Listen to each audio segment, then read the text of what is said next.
예, 안녕하십니까. 부동산으로 부자되기 TV 카페 공인중개사 임동성입니다. 오늘은 2019년 7월 26일 금요일입니다.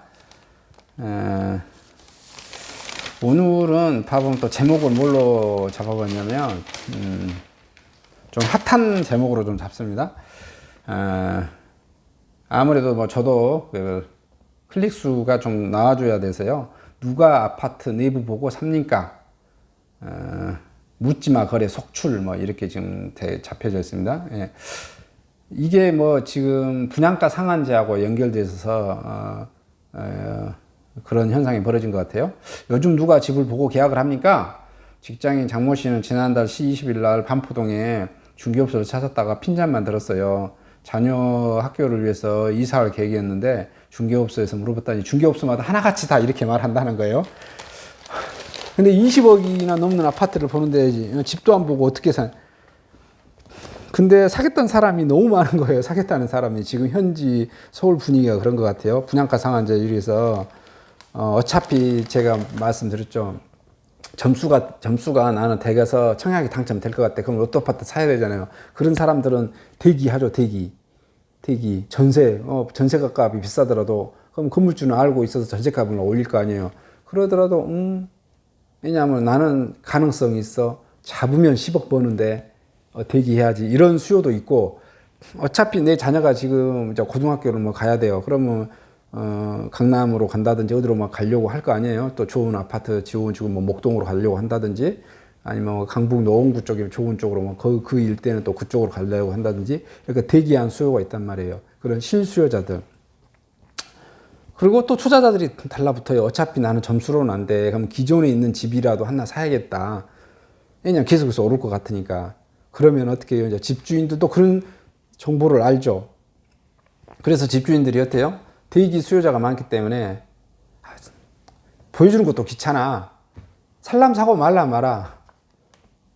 그 중개사한테 자기 집 한번 보여주는 거죠. 이 상태가 이 정도고 이렇게 뭐 하자도 뭐 별로 없으니까 육안 보시고 이렇게 설명하시고 이 중개사 말 듣고 살람 사고 말라 말고 그래서 계약하고 집을 보여준다는 거죠. 왜냐하면 계약은 했으니 그래서 집은 한번 봐라.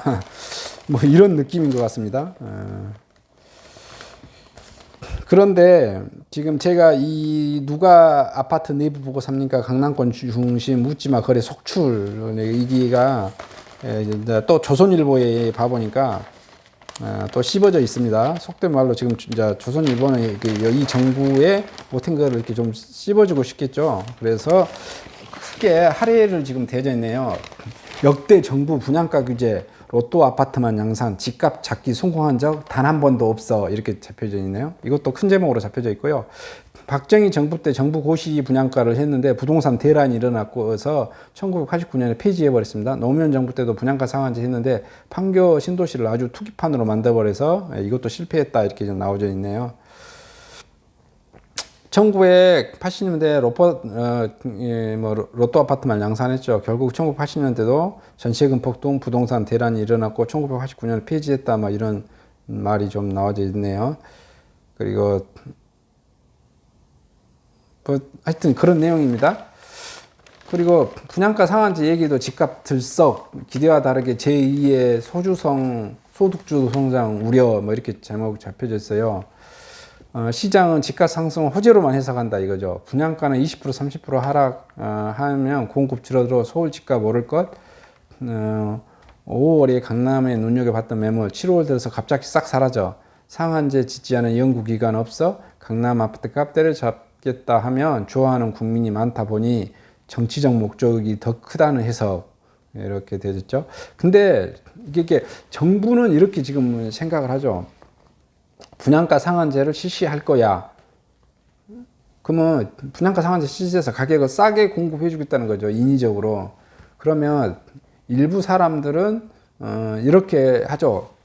내가 아파트 청약에서 아까 말한 것처럼 가점이 높아요. 그런 사람들은 전세 가격이 비싸더라도 어차피 전세 가격은 돌려받을 거니까 전세를 계속 사는 거죠. 건물주는 그거 알고 기존 건물주는 가격 올리고 그분들은 어차피 청약 점수가 높은 게 기대하고 있는 거고, 그 다음에 점수가 어차피 안 된 사람들은 어떻게 해요?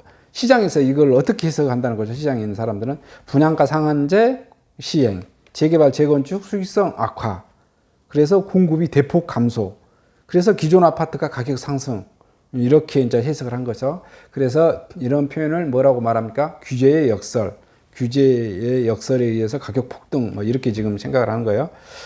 그 결과 매물이 감추고 주택 수요자가 불안해하는 것으로 보인다. 뭐 불안해한 게 보인다고 보면 건물주들은 뭐 신났죠. 건물주들은 신나서 가격 올리고 가능성이 높다고 본 사람들은, 또 돈 있는 사람들은 또 추격 매수가 들어가고 뭐 이런 것 같아요. 그런 이제 고분양가 분양단지 여파로 인해서 가천 집값이 뭐 들썩하고 서울 4주간 연속 상승세 기록했고요. 25개국 모두 하락세 벗어나서 학군 수요 강남권에는 더 올랐다고 표현되지네요. 급등하는 과천 하나 아파트 값은 뭐 이렇게 올 6월달은 지금 하남 같은 경우 마이너스 0.03인데 7월에 0.01, 7월 8일에는 0.19, 15일에는 0.23, 22일에는 0.38 이렇게 올라갔고요.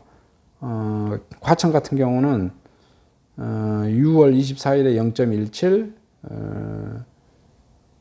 7월에는 0.25%, 8일에는 0.23%, 15일에는 0.24%, 22일에는 0.24% 계속해서 이렇게 올라가고 있네요. 그리고 청량리와 롯데캐슬 청약 결과가 26대 1의 강북 최고 마천루에 힘해서 높은 경쟁률로 1순위 모두 소진됐고요. 요즘은 또 이제 봐보면 경기 불황으로 상가 가치가 급락해져서 상가 자리에 나홀로 재건축이 늘어난다고 그러네요. 이게 어떤 식이냐면 상가가 허름한 상가인데 계속해서 그 쇼핑몰 발달로 상가 가치가 하락하고 또 상가가 안 좋으니 이 상가를 가지고 계신 분들이 어떻게 한다? 다 빼고 우리 상가끼리만 해서 상가 면적을 조금 집어넣고 상가에 있는 상가에 있는 땅들이 뭐가 있습니까? 용적률이 높죠. 그래서 2층, 3층 정도나 상가 집어넣고 어떻게 합니까? 4, 5, 6 해서 쭉쭉 꼭대기층까지 20 몇 층, 30 몇 층까지 주상 복합 아파트로 이렇게 지어버린다. 이런 게 지금 현재 유행인 것 같네요. 그리고 GTX 창동 아레나 입단 개발 호재 날개단 노도강 이렇게 제목이 잡혀져 있네요. 매일경제신문이고요. 서울 강남권 집값 상승세 마포, 용산, 송동, 양천, 동대문을 넘어 노도강까지 노원, 도봉동 퍼지고 있습니다. 4호선 연장선 GTX C 경전철 창동 상계 신경제 중심 조성 등으로 미래가치 요인이 칠 수 없이 많고요. 미아동, 레미안, 따라배차 1차, 상계동, 중계, 센트럴파크 등 시아파트 용적률 낮아서 주목이 되고 있다. 이렇게 잡혀져 있고요. 서울은 봐보면 제가 봤을 때는 서울은 그 허름한 동네도 나중에는 그 허름한 동네가 싹 갈아엎으면 어떻게 되죠? 좋은 새 이렇게 지구 단위로 된 것 같아요. 그래서 서울에 있는 것은 제가 보기에는 인서울 하는 것은 다 시간이 흐르면 다 부동산 투자로서는 다 성공하는 것 같아요.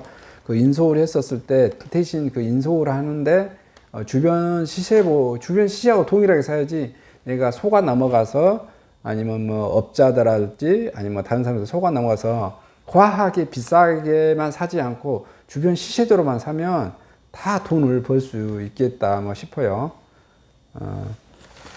서울서 더욱 가까워진 홍천 전원주택 수요 쑥 올해 땅값 7.6% 전국 평균 상해 자연 습속마을 왕복 2km 숲길 조성 해서 전원마을 조성하는 것 같아요. 홍천만이 아니라 경기도에 가까운 가평, 가청, 양평 근데 다 많이 이렇게 이루어진 것 같아요. 홍천은 제가 여러 번 가봤는데 제가 서울에서 회사에 있었던데 건설회사가 5개나 돼서 거기 회사 중에 하나가 홍천이 본사를 뒀었어요. 근데 홍천은 경기도가 아니고 강원도입니다. 좀 그래도 거리가 되죠. 서울서 출퇴근하고 그럴 거리는 아니에요. 그런데 어쨌든 이제 땅 가격은 뭐 전원주택이 됐든 뭐 됐든 땅 가격은 계속해서 오른 것 같아요. 왜냐하면 제가 말했죠. 땅은 뭐라고요? 지구의 일부입니다. 지구의 일부. 영원 무궁한 겁니다. 그래서 뭐 그렇다라고 보시면 될 것 같고요. 그래도 뭐 저희가 보기에는 이제 좀 부동산을 저도 해보니까 좀 눈에 좀 더 들어와요.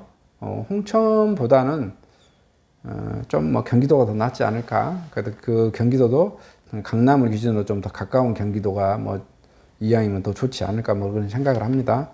어쨌든 뭐 홍천도 뭐 가깝다고 봐야죠. 지금은 이제 또 교통이 발달되니까 뭐 천안이라든지 예를 들어서 충청도라고 하더라도 그다음에 뭐 원주라든지 이런 그 고속도로 그다음에 KTX 이렇게 발송되니까 뭐 춘천이라든지 이런 것도 엄청 가깝게 느껴지는 것은 사실입니다. 어떤 거기 또 대도시는 처럼 뭐 다를 수도 있다고 하는데요. 좀 홍천은 군 단위라 조금은 좀 그렇습니다. 어쨌든 자 이게 전국 정보 시세고요. 그다음에 거래 풀린 강남 재건축 전매 제한 무용지물 뭐 이렇게 되졌네요. 개포주공 1단지든 거래가 가능하고요. 조합원 지 양도 까다로워 10년 보유 5년 거주 제한만 허용. 사업 인가는 3년 내 착공 못하면 3년 이상 보유자 금지 풀려. 개포 1단 1블록 4블록 둔촌 주공 등 해제돼서 시아파트 선언 머물려 강세 뭐 이렇게 되졌네요. 전매 풀리자 거래량 폭증 뭐 이렇게 됐고 신축 선호 현상에 힘입어 인기 뭐 이렇게 잡혀져 있습니다. 이상 뭐 전국 관련 부동산 소식을 마치고요. 하여튼 분양가 상한제에 따라서 지금 대충 흐름하고 앞으로 좀 미래 전개될 거 사람들은 다 이렇게 예상되어지는 거죠. 거기에 맞춰서 하시면 될 것 같고요. 저는 빛가람 혁신도시에서 빛가람 혁신도시라는 카페를 운영하는 카페직입니다. 토지, 상가, 아파트, 꼬마 빌딩 중점 중개 거래하고 있고 물건 접수를 010-727-14080으로 받고 있었습니다.